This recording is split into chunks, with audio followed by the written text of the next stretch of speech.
un accident, si on veut, le fait que je sois venu ici. C'est qu'en réalité, je viens de Rouyn-Noranda. Puis, je viens d'un milieu bilingue à Rouyn-Noranda.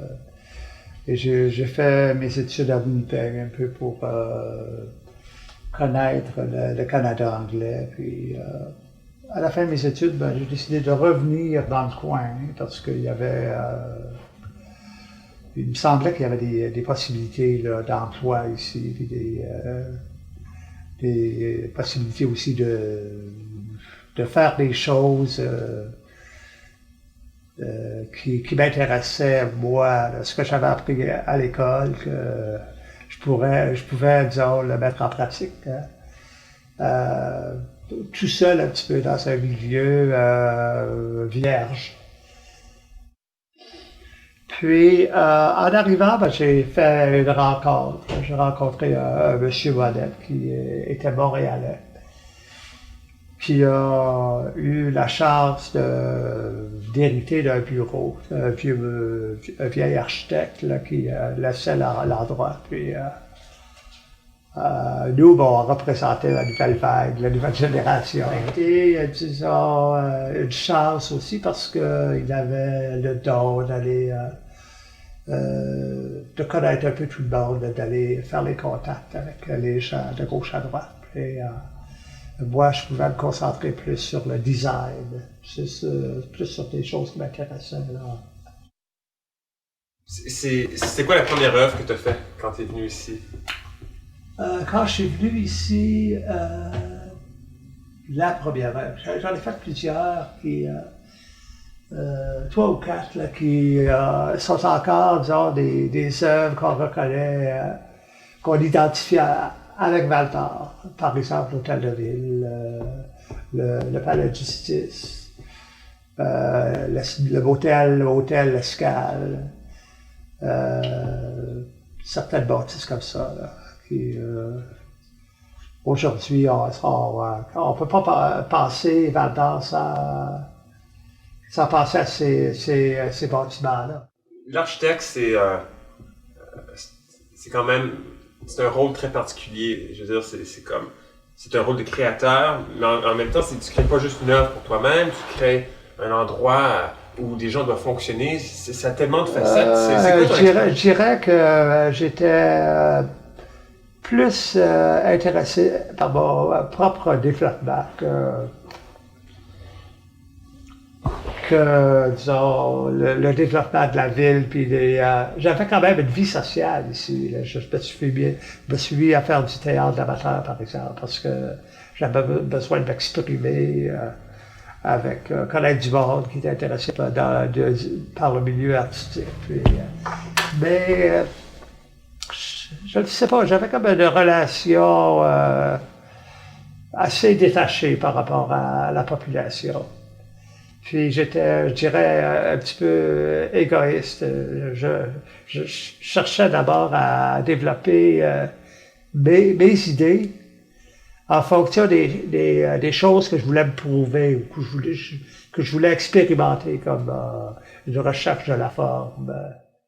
Puis à un moment donné, quand tu te mets à faire quelques bâtisses, tu réalises que ça se rejoint, en fait, là. T'as comme un langage qu'on retrouve un petit peu dans certains bâtiments, puis ça, c'est intéressant. Les architectes de ma génération ont pensé qu'il y avait un rôle presque religieux, là. C'est de bâtir un monde nouveau avec des nouvelles normes d'intégrité par rapport à l'expression architecturale. On ne fait pas juste une petite moulure avec un design particulier pour le plaisir de le faire. Mais il y a une recherche esthétique, ça c'est certain. Puis un plaisir aussi, à un moment donné, à réussir. Alors, disons que ma pensée a évolué là, la façon de travailler avec le temps. À un moment donné, tu deviens aussi partie de la communauté. Si tu fais le centre culturel, tu es déjà impliqué dans une activité culturelle. Il y a la bibliothèque, il y a plein de choses comme ça, là, où toute la vie sociale d'une petite communauté est exprimée dans son architecture.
Ah oui, hein?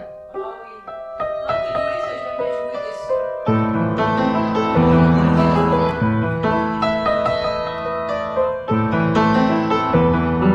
Je commence à être plus habitué avec, là. Hein?